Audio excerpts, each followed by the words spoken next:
Information to help you run your business better and improve your marketing campaigns. My name is Hank Hoffmeyer, and thank you for joining me on Hank's Marketing and Business Tips.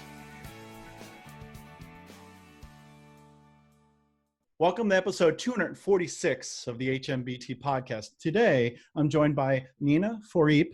She is a great person to talk to about video. She is with Clockwise Productions in New York City.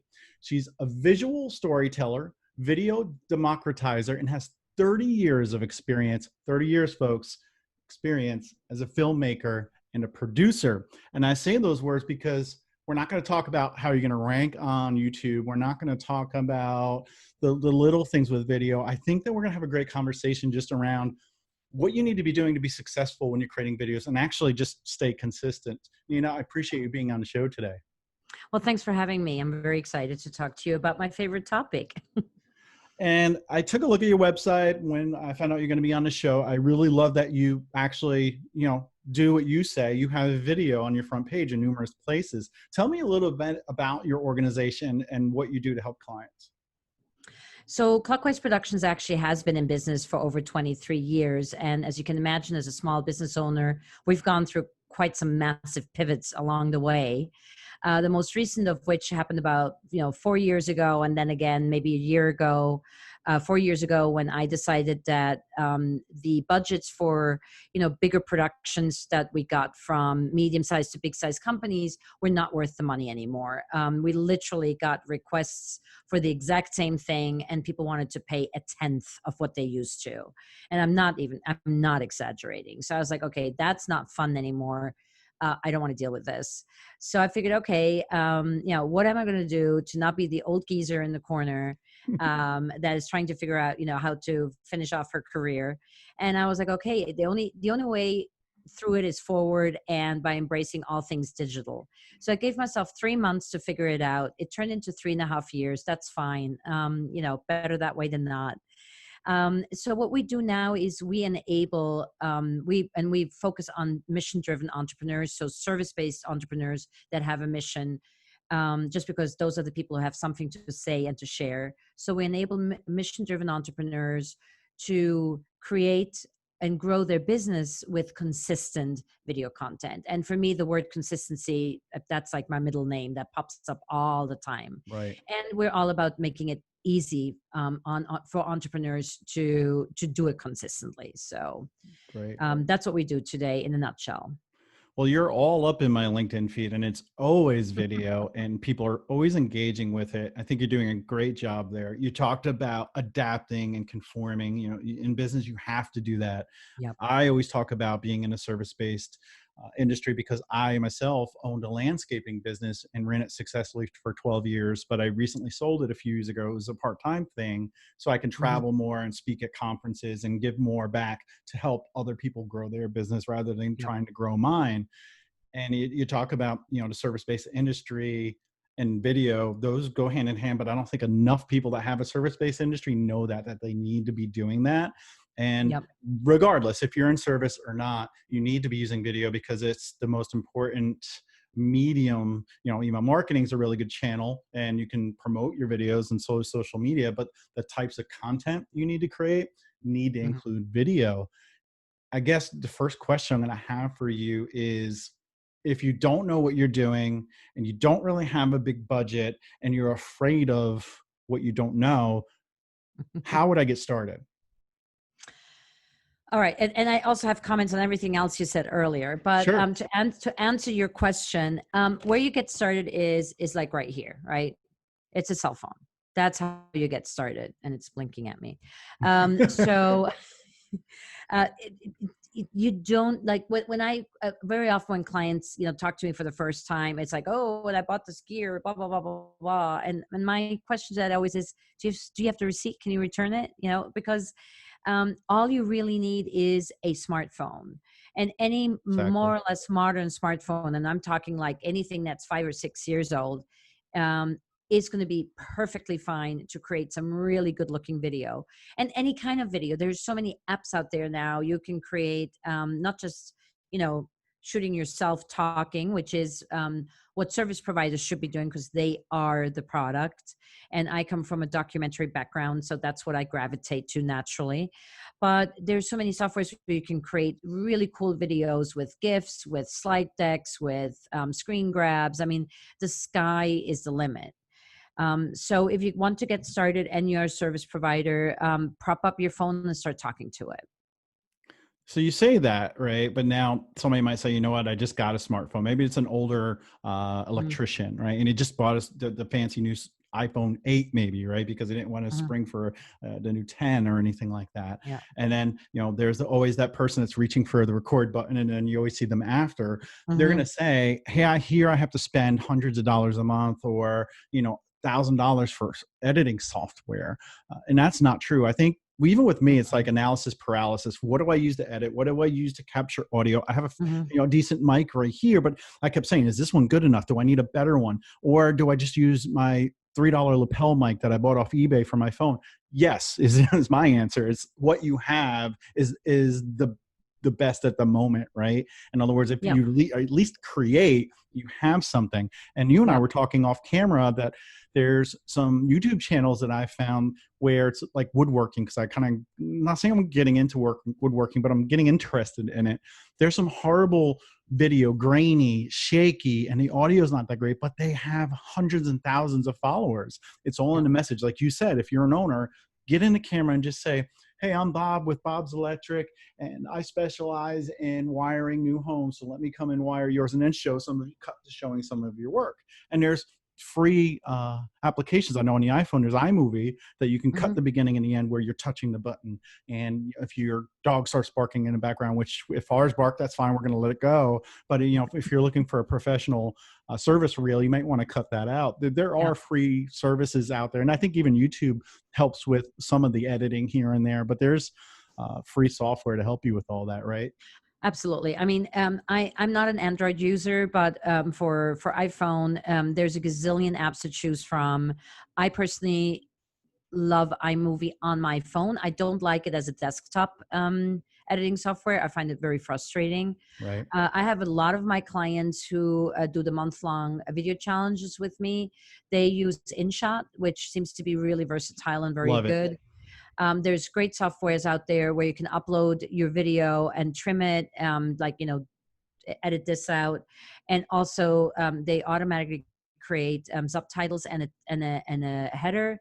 And there's like subtitle comes to mind there.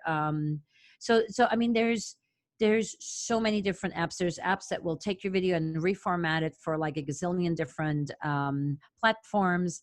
And for me, I'm decidedly low tech because I want my people, like my peeps, my community, my clients, to focus on getting it done. Yep. So choose a software and stick with it. Yes, you can play, but first let's get in the habit of putting out consistent video. Yep. Let's make sure you look good, you're properly framed, you got the lighting up behind you. You have sort of the basics figured out of how to come across as the authentic and likable expert that you are. So when people want to work with people, so they want to see you. So if there's 50 accountants, which one do I choose? I choose the one that comes across as really simpatico and like a good dude on video because he happens to have some videos on his LinkedIn feed, right? Right. And that is the kind of people that I work with. It is because if you have a bakery, you have, if even Bob the electrician, he's going to have footage from work that they do. Like as a bakery, you can show your beautiful baked goods, you can show the steaming bread or the pastries coming out of the oven. If you are an accountant or a broker or a insurance expert, I mean, you can show a ledger and that's about it, right? So Right. you become the product, literally. So you are the person in front of the camera talking to the audience, and that is sort of the group of people that I mostly work with.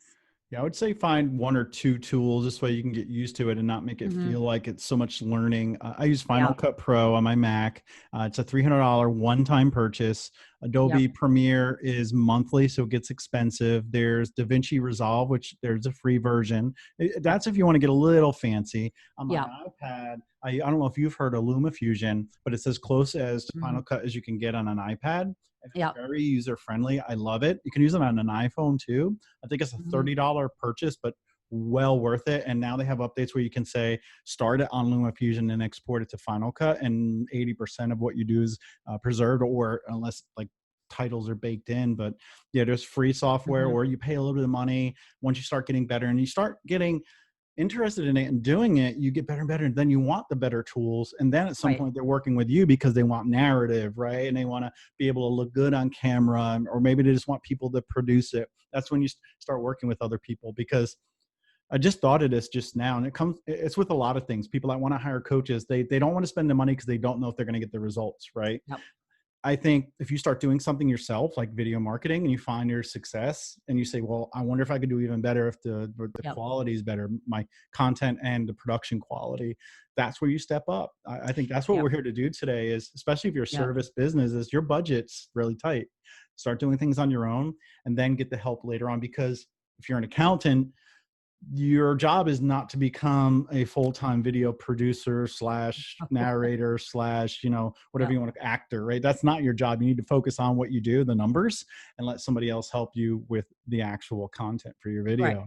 And that's kind of where, people like me come in. So I actually normally work with clients who already have done video. I normally don't take on bloody beginners, for exactly what you said earlier. Like, you want to have somebody who has an appreciation for what I or people like me can bring to the table. And if somebody has never done video, it's like, why are we doing this way? Why are you charging this? Why? And I'm like, well, then why don't you just do it yourself for a couple of weeks and then we talk again, Awesome. Um, and so, I have these video challenges. I every once in a while I do have bloody beginners, and they really amazingly step up to the plate and like go for the crazy, posting every single day, Monday through Friday for a month. But in general, it's people already have done video and want to up the ante. And if you want to be consistent, the most important thing is to have workflows. And if you're just doing it here and there, you will not establish workflows. You'll be winging it every single time. But if you're doing it for a full month and you're doing it consistently and you're doing daily, you need to deal with the demons your video demons, right? There's just no way around it. And that is why these, and to my big surprise, I thought like people would do a challenge and then that was it.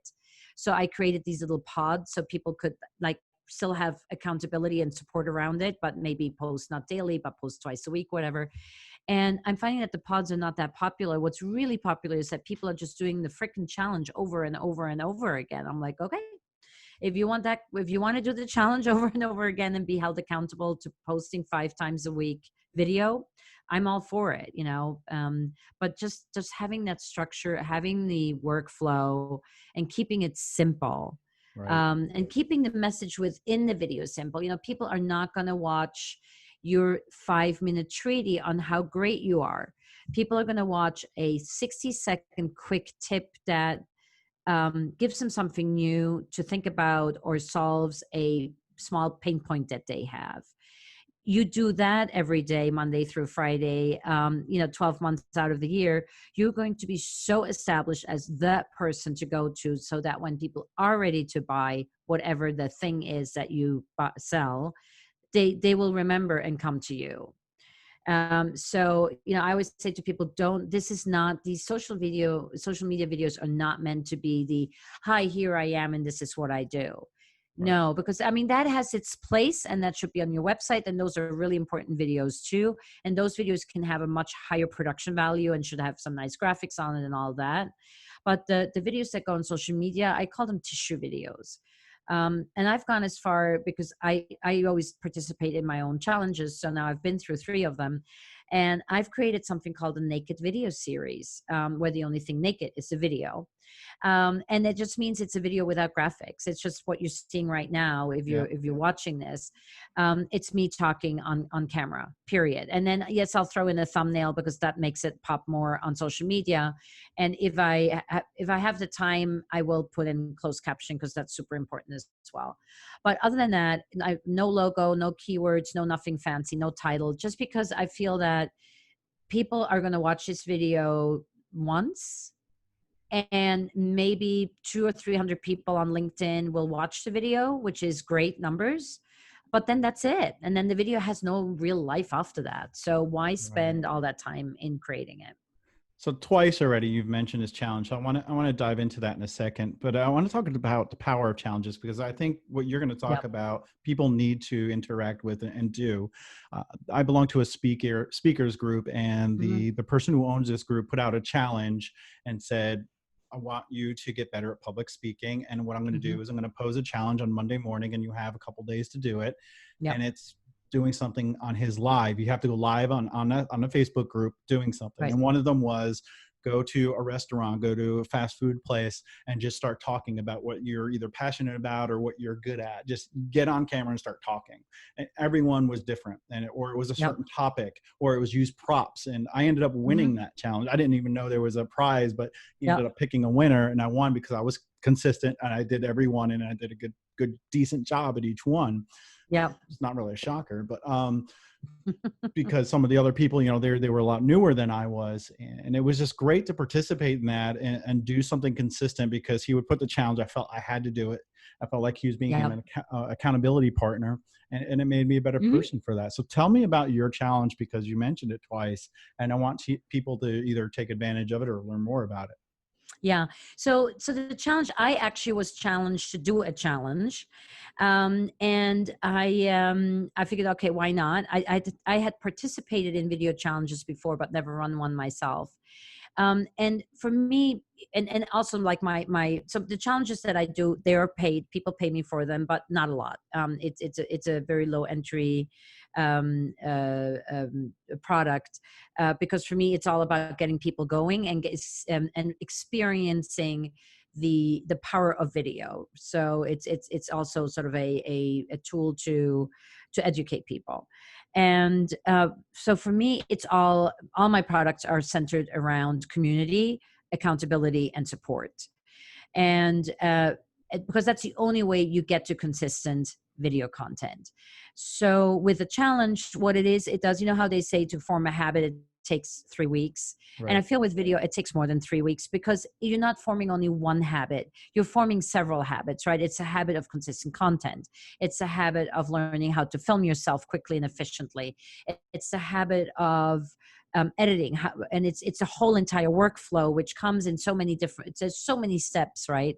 So, and then the whole posting thing, that's a whole its own animal, right? So because a lot of people, when they enter the challenge, and to their benefit, and thank God, they're like, oh, that's easy, I'll just create some videos, and they don't think about all this other stuff, thankfully, because otherwise I don't think anybody would ever sign up for my challenges. But then when they get into the trenches and there is a community, I do weekly check-in calls, so you really know who the other people are.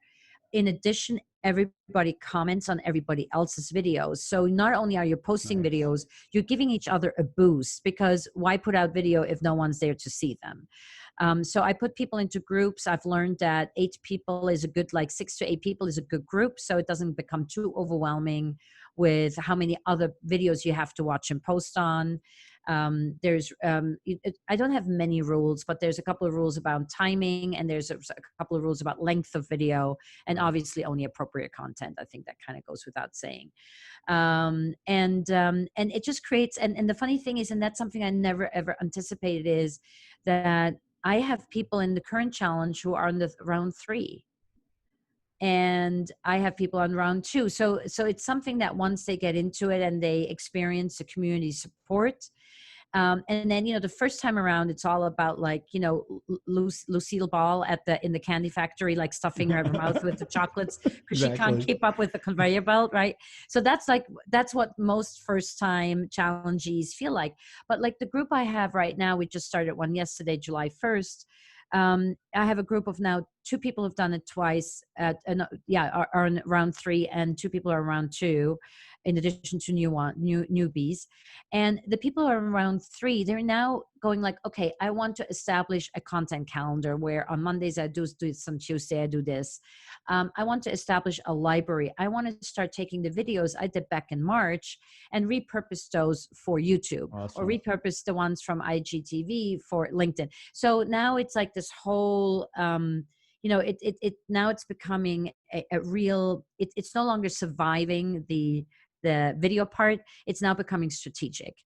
And like another woman is now wants to, she's editing everything herself, and she's really enjoying the editing process as a hobby. So she wants to step it up. She's now talking about learning Premiere. I always advise against Final Cut Pro, but that's just my personal opinion, because it's a dead software. There's no further, like, there's no further versions on it. The previous versions were fully professional. X is not semi-professional. They beefed it up a bit in hindsight, but I'm a big fan of Premiere, because it also ties in with the entire Adobe package. Right. And by the way, they have some really awesome phone apps if you have Adobe as a package. And I don't think it's that expensive if you get the whole thing, like with Photoshop and InDesign and whatever, what have you. So now people are really, the people who are doing the challenges over and over again are now starting to really get granular. And and for me personally, where I'm participating myself, I'm looking at my statistics. I'm like, wow, so this is what my statistics look like when I only post without video. The moment I post with video, for instance, on LinkedIn, which is my second home away from home, it's or my digital home, I should say. The moment I post video, my views go way down. But that's just the algorithm, right? Mm-hmm. However, my engagement triples and quadruples, and that's what I want. For me, the views is it's really strictly only a vanity metric. Mm-hmm. It says nothing. It just means somebody fleetingly saw your thing fly by and said, oh, who was that? Oh, no clue, Yep. right? But if I have comments and engagement, and that quadruples or triples, I'm like, wow, that's what I want. Those are people who give me a comment. Those are people who engage with me. Those are people who ask me questions. Those are people who, give me ideas for more content. And that's really what I want. So for me, it's a no-brainer. And then I've tried like different, like the Naked series that I mentioned earlier, the fully produced ones. I do a lot of, any client I have is being asked to do a testimonial with me on video. I cut that up. I learned I first would cut together like one long piece, and now I'm like, no, do 5 or 6 pieces, and then you have 5 or 6 videos to sprinkle into your social media feed. Yeah. So that's a week's worth of content right there. So yeah, you get smart with it. So even for me, it's been a really wonderful learning curve, how to post and what works and what doesn't work, and always looking at the analytics and the statistics. That's really important. So I'm going to let you tell folks how they can reach out to you maybe to learn more about this. But I have one final question for you. And actually it relates to your home away from home, or your digital home away from home. If I was a business person and, I want to post on LinkedIn and on YouTube, right? Those are my 2 channels of choice, right? That's where I get customers. And I can only choose one platform to post natively on. I can either take my YouTube link and post it on LinkedIn, or I can post it natively on LinkedIn. Which one should I do, in your opinion? Well, my favorite answer always is that depends. So if your main channel is YouTube, I would put a link in so you get people over to YouTube. If you want engagement on LinkedIn, then definitely post natively, because LinkedIn kind of penalizes you for putting a foreign link into their posts, because they don't want you leaving LinkedIn. They want you to stay in the ecosystem of LinkedIn. Right. So I post only natively on LinkedIn, even if it sometimes takes me like my lost gray hair, because I'm traveling and it won't do what I want it to do, because LinkedIn is not that video friendly yet. They're getting better. They now, since about a month and a half ago, 2 months ago, they finally heard the word thumbnail and implemented it. Still not on mobile though, only on desktop version, which I found out the hard way when I traveled last weekend. So you always want to be natively, also on Facebook, on Instagram. Well, Instagram you have to, but you always want to be native and not put in a link to somewhere else, unless that somewhere else is the place where you monetize, and it's really important that you get your eyeballs over there. And I think and LinkedIn is the last vestige where you really get organic traffic and can perk Yeah, up I agree. organically. I had a woman who did my challenge for the first time in May. She had a LinkedIn presence, but had never really posted. So here she is on May 1st, and she's posting all of a sudden, May 1 through 30 or 31 every single day with video. She trended, I think, like 6 times in the first 2 weeks. Nice. And she actually got 3 new clients. And she's a digital marketer. And she just flew off the handle with like engagement. And it was amazing to watch. And that is because LinkedIn right now is giving new users or users who start posting a big boost. So, take advantage of it and make sure that if you do start posting, you post really kick-ass, content, so people will actually, have attraction and see what it is that you're all about. Right. The reason why I asked you that is I made a decision months ago to move over to LinkedIn and use those links on LinkedIn. Number Yep. one, I wanted to start doing some live stuff, and I could do that on YouTube. But I'm still to this day not approved to do live on my profile, and And I'm neither kind of am pissed I, at that Meg. because Yes. I was so what word I was dedicated to posting natively on LinkedIn for so long, and I was getting great engagement and I was getting good numbers. I thought they would like that and want me to keep posting that way, but they didn't Nope. reward me. So I Nope. guess I felt a little bitter, and now I'm going to grow my YouTube channel, which is what I'm trying to do now. Yeah, yeah. And by the way, same here. I've applied at least 4 times, and I'm like, oh, somebody like me who is a video marketer and who posts daily with video. And then they ask you like, why are you posting and what will you be posting? So I wrote this like, I went through this whole wrote this whole like, treatment. Nothing, just nothing. So I'm like, You should yeah. have went right to the top of the pile, and they should have stamped approved on it.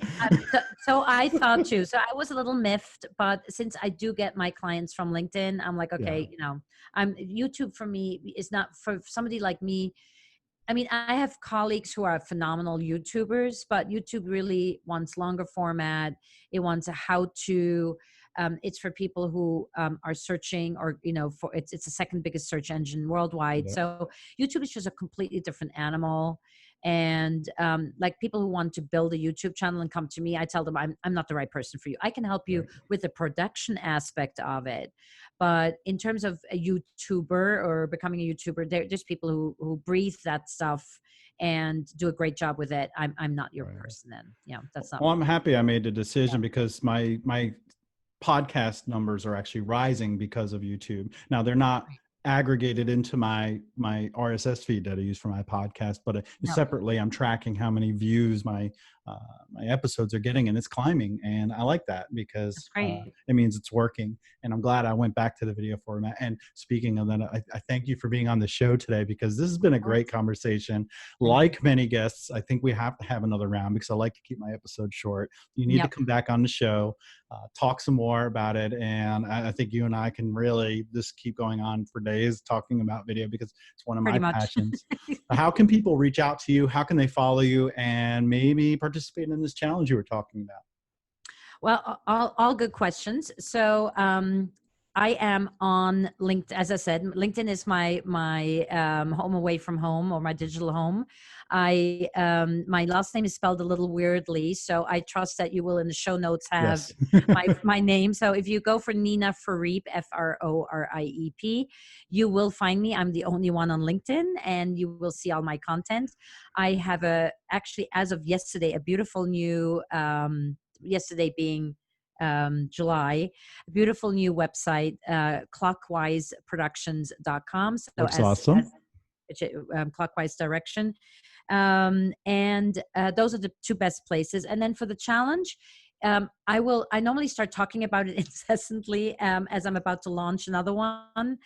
I know I have a every other month rhythm that I'm doing.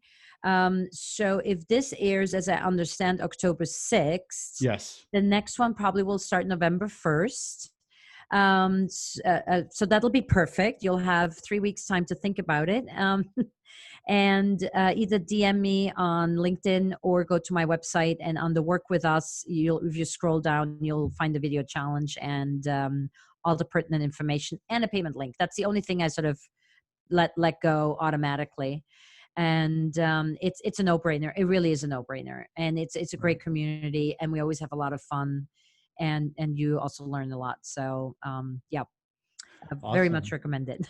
Links in the show notes, folks. Connect with Nina. I would just say if you connect, everybody knows I'm a big fan of uh, putting a little bit of warmer in the invite and a note, not blindly connect. I don't accept blind invitations. I think most people know that know me, but you could Hmm. just say, hey, Hank Hoffmeyer recommended I connect with you. I think she'll probably smile at that, and Yep. she'll know that you came from my show, and which would be awesome. It mean a lot to me Yep. and to Nina as well. So connect with her, follow her. She does some great things on LinkedIn, and you know, I just think that we definitely have to have another show. But until then, folks, you can find me on Spotify, Google, iTunes.